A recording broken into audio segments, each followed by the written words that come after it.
مطلب یہ ہے کہ رب تعالیٰ خود یہ حکم دے رہا ہے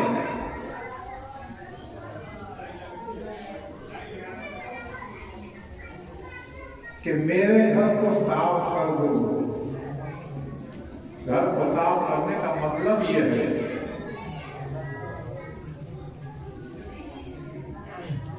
کہ مسجدوں کی یا کعبہ شریف کی فرش کو گرد و غبار سے صاف کر دو، دیواروں کو داغ دھبوں سے صاف کر دو، اور چھتوں کو، چاہے وہ مسجد کی چھت ہو یا کعبہ شریف کی چھت ہو، چھتوں کو مکڑی کے جالوں سے صاف ستھرا کر دو۔ اب اس آیت مقدسہ سے ہر مسجد کو پاک و صاف اور صاف ستھرا کرنے کا حکم ثابت ہو رہا ہے، یعنی مسجد کی صفائی کا حکم رب تعالیٰ دے رہا ہے کہ مسجدوں کو صاف رکھو،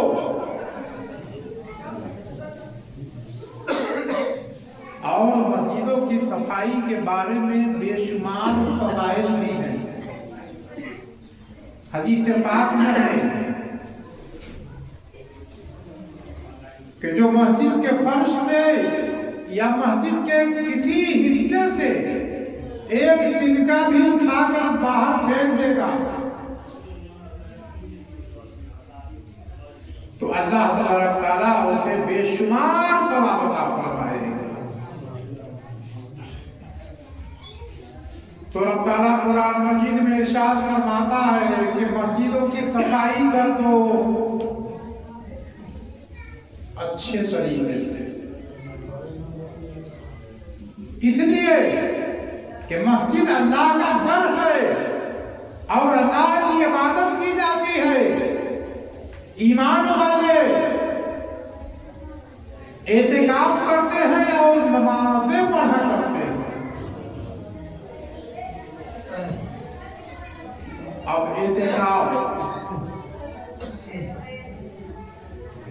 اعتکاف کیا ہے؟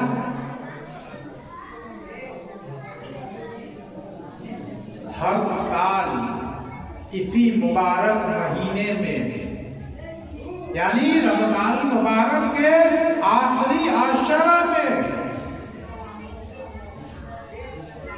اعتکاف کرنا سنت ہے،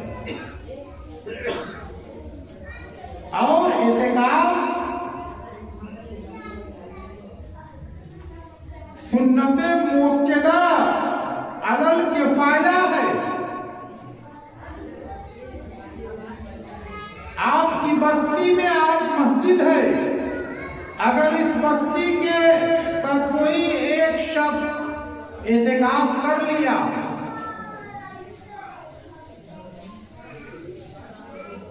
تو سارے لوگ بری ہو گئے، سب لوگوں کی طرف سے وہ اعتکاف ہو گیا، کسی ایک نے بھی کر لیا تو سب کی طرف سے اعتکاف ہو گیا، اور اگر بستی میں سے کسی ایک نے بھی نہیں کیا تو پوری بستی کے لوگ مجرم ہوں گے، گنہگار ہوں گے۔ اور اعتکاف کا لغوی معنی ہے دھرنا مارنا، دھرنا مارنا، کیونکہ معتکف یعنی اعتکاف کرنے والا اللہ کی بارگاہ میں عبادت پر کمر بستہ ہو کر دھرنا مار کر پڑا رہتا ہے۔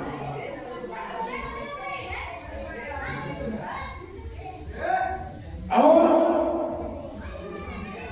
اعتکاف کے بے شمار فضائل ہیں،